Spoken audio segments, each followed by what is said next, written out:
అమ్మా నమస్తే అమ్మా, మీ పేరు? నా పేరు అంకం సువర్ణ కమల అండి. నమస్తే. ఎక్కడమ్మా మీది? తుళ్ళూరు. భూమి ఇచ్చిన రైతమ్మా మీరు అమరావతి? అవునండి, ఇచ్చాము. ఎన్ని ఎకరాలు ఇచ్చారండి మీరు? మేము ఎకరం 70 సెంట్లు ఇచ్చామండి. ఈ ప్రాంతంలో కరెంటు లేదు, నీళ్లు లేవు, మౌలిక వసతులు కూడా లేవు, రోడ్లు లేవు. ఇది రాజధానిగా నిర్మాణానికి పనికిరాదు, సుప్రీంకోర్టు కూడా ఒకసారి ఆలోచించాలని చెప్పి జగన్మోహన్ రెడ్డి గారు అమరావతి మీద మాట్లాడడాన్ని ఈ ప్రాంత వాసిగా ఎంతవరకు సమర్థిస్తారు?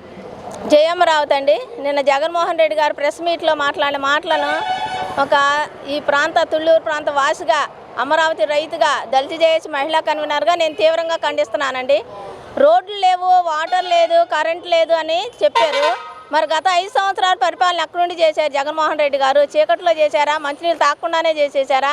రోడ్ల మీద కాన్వాయ్ వెళ్ళలేదా అనే దానికి కూడా మరి జగన్మోహన్ రెడ్డి గారు సమాధానం చెప్పాలి నేను వేసిన క్వశ్చన్కి. ఇంకోటి, ఈ ప్రాంతంలో మౌలిక సదుపాయాలు లేవంటున్నారు. దానికి కారణం ఎవరు? 2014 నుండి 19 ప్రభుత్వం మౌలిక వసతులు కల్పించిందా లేదా? అప్పుడు వేసిన రోడ్ల మీదేగా నువ్వు తిరిగింది, అప్పుడు పెట్టిన వాటరేగా నువ్వు తాగింది. ఆ తర్వాత నువ్వు ఏమన్నా ఒక్క మట్టి వేసావా, సిమెంటు, లేదంటే ఒక టాపీ సిమెంట్ వేసావా? దానికి కారణం ఎవరు? గత 5 సంవత్సరాలు నువ్వు చేసిన రాక్షస క్రీడకి కారణం ఎవరు? నువ్వు కాదా? నువ్వే కారణం అయ్యి మళ్ళీ నువ్వే క్వశ్చన్లు వేస్తే మరి మేమెవరిని అడగాలి అని కూడా మేము జగన్మోహన్ రెడ్డి గారిని క్వశ్చన్ చేస్తున్నాం. అంటే మొన్నటి వరకు కూడా 1,00,000 కోట్లు అవుతుందన్న జగన్మోహన్ రెడ్డి గారు రెండవ ల్యాండ్ పూలింగ్ గురించి మాట్లాడుతూ ఇంకో 1,00,000 కోట్లు అవుతుంది, దాదాపు 2,00,000 కోట్ల రూపాయలు ఈరోజు అమరావతి ఖర్చు పెట్టాలి, ఈ డబ్బంతా ఎక్కడి నుంచి పట్టుకొస్తాడో చంద్రబాబు నాయుడు దేవుడికే తెలియాలంటూ కూడా చాలా వ్యంగ్యంగా మాట్లాడడాన్ని ఎంత జగన్మోహన్ రెడ్డి గారు వ్యంగ్యాస్త్రాలు కొంచెం తెలియలే, కొంచెం అంటే ఎడ్యుకేటెడ్ కాని పీపుల్ ఉంటారు కదా, కొంచెం న్యూట్రల్ పీపుల్స్ని కన్ఫ్యూజన్లో పెడతాలో జగన్మోహన్ రెడ్డి గారికి మాస్టర్ డిగ్రీ ఇవ్వచ్చు. ఎందుకంటే వాళ్ళ గురించే మాట్లాడతారు. ఎందుకంటే మాకు ఆ ఓట్లు ఎక్కువ ఉంటాయి, మా ఓట్లు వేరుగా ఉన్నాయి, మాకు ఓట్లు వేసేవాళ్ళు వేరుగా ఉన్నారు కాబట్టి అని అన్నారు కాబట్టి. కానీ ఈరోజు వాళ్ళు కూడా తెలుసుకున్నారు కాబట్టి జగన్మోహన్ రెడ్డి గారికి 11 సీట్లు వచ్చినాయి అన్న విషయం జగన్మోహన్ రెడ్డి గారికి తెలియట్లా. అది ఇక్కడ వచ్చిన ప్రాబ్లం. జగన్మోహన్ రెడ్డి గారికి నా ముందు అంతా బాగానే ఉంది, ఎందుకంటే తన చుట్టూ భజన చేసేవాళ్ళు అంతే ఉన్నారు కాబట్టి, ఆ భజన చేసేవాళ్ళు ఉన్నారు కాబట్టి వీళ్ళు కూడా ఉన్నారు అని అనుకుంటున్నారు వెనకాల. అంటే అమ్మ, అక్కడ వైసీపీ నాయకులందరూ కూడా ఎలక్షన్లో ఓడిపోయిన తర్వాత ఇస్తున్న ప్రెస్ మీట్లలో కానీ లేదంటే ఇంటర్వ్యూస్లో కానీ అమరావతికి మేము కట్టుబడి ఉంటామని చెప్పేసి వాళ్ళ నాయకులు మాట్లాడుతున్నారు.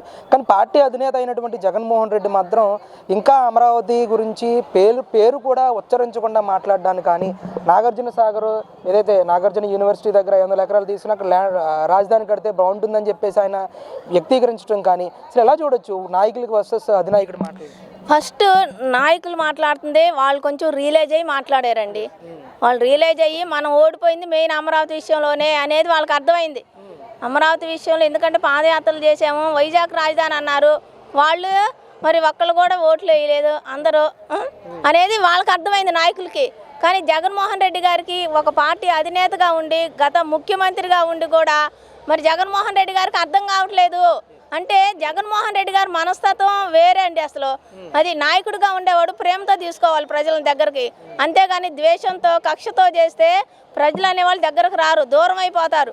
నీకు ఒక్కసారి అధికారం అన్నావు కాబట్టి ఒకసారి ఇచ్చారు, రెండోసారి ఇవ్వడానికి ఇష్టపడరు అనేది జగన్మోహన్ రెడ్డి గారు తెలుసుకోవాలి.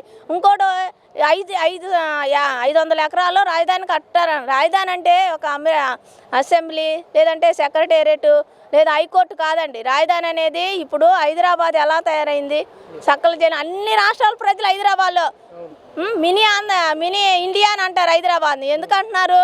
రాజధాని అంటే మనకు బతుకు తెరువు దొరికిద్ది, ఏ స్థాయి వాడికైనా అక్కడికి వెళ్ళి బతకొచ్చు అనే ఉద్దేశంతో రాజధాని అనేది ఉండిద్ది. అది ఇప్పుడు స్టార్టింగ్ రాజధాని కాబట్టి ఒకేసారి మనం ఒక మాస్టర్ ప్లాన్తో వెళ్ళాలంటే కొన్ని వేల ఎకరాలు. ఇదే జగన్మోహన్ రెడ్డి గారు అసెంబ్లీలో మరి 2014 నేను అమరావతికి ఆమోదిస్తున్నాను, 30,000 అవసరమైతే ఇంకా ఎక్కువ తీసుకోమన్నారు. మళ్ళీ ఇలా మాటలు మారుస్తున్నారు. జగన్మోహన్ రెడ్డి గారికి ఎప్పుడేం మాట్లాడతారో తెలియదు, అర్థం కాదు. అసలు కన్ఫ్యూజన్లో తనే కన్ఫ్యూజన్లో ఉండి ఎదుటోని కన్ఫ్యూజన్లో పెట్టేసే రకం జగన్మోహన్ రెడ్డి గారు అండి. అది సెకండ్ ఫేజ్ ల్యాండ్ పూలింగ్ మీద కూడా పెద్ద ఎత్తున విమర్శలు వస్తూ ఉన్నాయి. రైతులు ఇవ్వట్లేదు భూములు అక్కడ, కానీ బలవంతంగా చంద్రబాబు నాయుడు కూటమి నాయకులు లాక్కుంటా ఉన్నారు అని చెప్పేసి కూడా పెద్ద ఎత్తున విమర్శలు వస్తూ ఉన్న తరుణంలో ఆల్రెడీ మీరు మొదటి పూలింగ్లో భూమి ఇచ్చిన రైతుగా దీని మీద మీరేం చెప్తారు? అసలు ఇక్కడ బలవంతంగా అప్పుడు ఫస్ట్ మా దగ్గర తీసుకున్నప్పుడు కూడా అన్నారు బలవంతంగా బెదిరించి తీసుకుంటున్నారని. బెదిరించి తీసుకుంటే ఎవరు ఇవ్వరండి. అసలు బెదిరించి తీసుకుంటే జగన్మోహన్ రెడ్డి గారు మరి బెదిరించి ఇప్పుడు బెదిరిస్తున్నారు, అధికారంలోకి వస్తారా? బెదిరింపులు అనేవి సాగవు ఇక్కడ. భూములు ఇచ్చినప్పుడు ప్రభుత్వం 1కి 2-3 సార్లు మరి మీటింగులు పెడుతున్నాయి, గ్రామ సభల్లో పెట్టి ఇది అని. మరి ఇప్పుడు సిటీ ఎయిర్పోర్టు ఒకటి, రైల్వే ట్రాక్, అన్నిటి కోసం కావాలి ఇక్కడ భూమి సరిపోదు, రోడ్లకు వెళ్ళిపోతుంది, ప్రైవేట్ కంపెనీలు అడుగుతున్నాయి. మాతో రైతులతో అప్పుడు బాబు గారు మీటింగ్ వేసి చెప్పిన మాటలు ఇవి. నాకు మళ్ళీ భూమి కావాలి, అది మీరు అంగీకరిస్తే నేను ల్యాండ్ పూలింగ్కి వెళ్తానని చెప్తే ఆ రోజు మేము రైతులు అందరూ అంగీకరించి సెకండ్ ఫేజ్ పూలింగ్కి వెళ్ళారు. అక్కడ కూడా ప్రజలు అంగీకారంగానే ఇస్తున్నారు. అది ప్రభుత్వం ప్రజలు చాలా రాష్ట్ర అభివృద్ధి, అమరావతి అభివృద్ధి కోసం ముందందుకు వేయడానికి ప్రజలు సిద్ధంగా ఉన్నారండి. ఇది మాత్రం వాస్తవం. అంటే ముఖ్యంగా ఇదే అంశం మీద 2029లో జగన్మోహన్ రెడ్డి గారు మళ్ళీ ఎలక్షన్కి వెళ్తే ఎలా ఉంటుందంటారు పరిస్థితి? ఇప్పుడు 11 వచ్చినాయండి, రేపు సింగిల్ డిజిట్. అంటే జగన్మోహన్ రెడ్డి గారు ఒక్కళ్ళు గెలుస్తారనేది కూడా నమ్మకం లేదు ఇది. ఎందుకంటే రాయలసీమలో కూడా చాలా మార్పు వచ్చింది. అప్పుడు వైజాగ్ రాజధాని అంటేనే వాళ్ళు తిరగబడ్డారు, మాకు 700 కిలోమీటర్లు వెళ్ళాలి మేమని.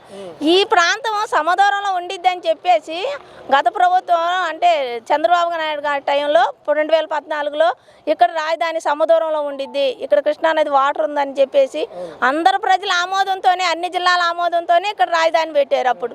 అది ఇప్పుడు ఇది కాదని అమరావతి మీద నేను విషయం కక్కుతాను, మళ్ళీ 3 రాజధానులు అంటే తన జగన్మోహన్ రెడ్డి గారి రాజకీయ భౌతల్యం మీద కూడా సందేహం ఉండేది. అంటే ముఖ్యంగా అమరావతి రైతులనే కాదు రాష్ట్ర ప్రజలను కూడా చంద్రబాబు నాయుడు ఈరోజు అభివృద్ధి పేరుతో మోసం చేస్తున్నాడు అని చెప్పేసి జగన్మోహన్ రెడ్డి ప్రధానంగా చేస్తున్న ఆరోపణ, దీన్ని ఎంతవరకు సమర్థిస్తారు? అభివృద్ధి పేరు అంటే కంపెనీలు రావడం మోసం చేయటమా? వైజాగ్ గూగుల్ ఏంటి, ఇక అనేక కంపెనీలు వచ్చినాయి కదా, వాటన్నిటిని తీసుగా గూగుల్ రావడం అంటేనే అసలు ఎంత ప్రెస్టేజ్ విషయం. భారతదేశంలో మరి కేంద్ర ప్రభుత్వం సహకారంతో గూగుల్ ఇక్కడ తీసుకొచ్చారు. అలా ఒప్పించి తీసుకొచ్చే సమర్థత కూడా మరి బాబు గారికి ఉంది కదా. మరి అది అభివృద్ధి చేయడం అనేది, మోసం చేయడం అనేది జగన్మోహన్ రెడ్డి గారి దృష్టిలో కొన్ని పదాలకు అర్థాలు మారిపోతాయండి. అది అభివృద్ధి అనేది కూడా మోసం అనేది. ఇప్పుడు అభివృద్ధి చెందితే ఇక్కడ ప్రజలు, ఇక్కడ వాళ్ళకి ఉద్యోగాలు వస్తాయి, నిరుద్యోగ యువత ఎంతమంది ఉన్నారు, వాళ్ళందరికీ ఉద్యోగాలు వస్తాయో రావా? అభివృద్ధి అనేది కంపెనీలు రావటం వల్ల ఇది జగన్మోహన్ రెడ్డి గారికి ఒక్కసారి గమనించుకోండి. ప్రతిదీ మోసం అబద్ధం ఈ 2 పదాలు జగన్మోహన్ రెడ్డి గారికి తెలుసు. ఆ 2 పదాలు తను చేస్తూ ఇతరులు కూడా చేస్తున్నారనే భ్రమలో ఉన్నారు. అది తను 5 సంవత్సరాలు చేసింది అయ్యే అబద్ధమా, మోసం, దోచుకోవటం, ఈ 3 పదాల మీదే పరిపాలన నడిపించాడు. అయ్యే ఇక వీళ్ళు కూడా చేస్తున్నారు, మనం చేస్తున్నాం అంటే అందరు చేసినట్టే అన్న భ్రమలో జగన్మోహన్ రెడ్డి గారు ఉన్నారు. మేము రాష్ట్ర ప్రజలకు కానీ బడుగు బలహీన వర్గాల ప్రజలందరికీ కూడా చెప్తున్నామండి, అమరావతి రాజధాని అనేది మనది. ఈ రాష్ట్ర రాజధాని అభివృద్ధి చెందాలంటే అందరి ప్రోత్సాహం, అందరి యొక్క సహాయ సహకారాలు కావాలి. అది జగన్మోహన్ రెడ్డి గారు మాయలో పడొద్దు. ఎందుకంటే బడుగు బలహీన వర్గాల వాళ్ళు ఇతర దేశాలకు వెళ్ళలేరు, ఇతర రాష్ట్రాలకు వెళ్ళలేరు.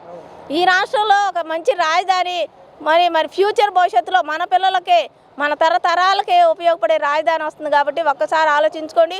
వైసీపీ నాయకులకు కానీ కార్యకర్తలకు కూడా మేము రిక్వెస్ట్ చేస్తున్నాం, మీరు ఒక్కసారి ఆలోచించుకోండి. ఇది దళితుల రాజధాని, దీని చుట్టూ కూడా ఉన్న దళితుల నియోజకవర్గాలే కాబట్టి వారిని కూడా ఒక్కసారి ఆలోచించుకోమని కూడా మేము చెప్తున్నామండి. జై భీమ్, జై అమరావతి.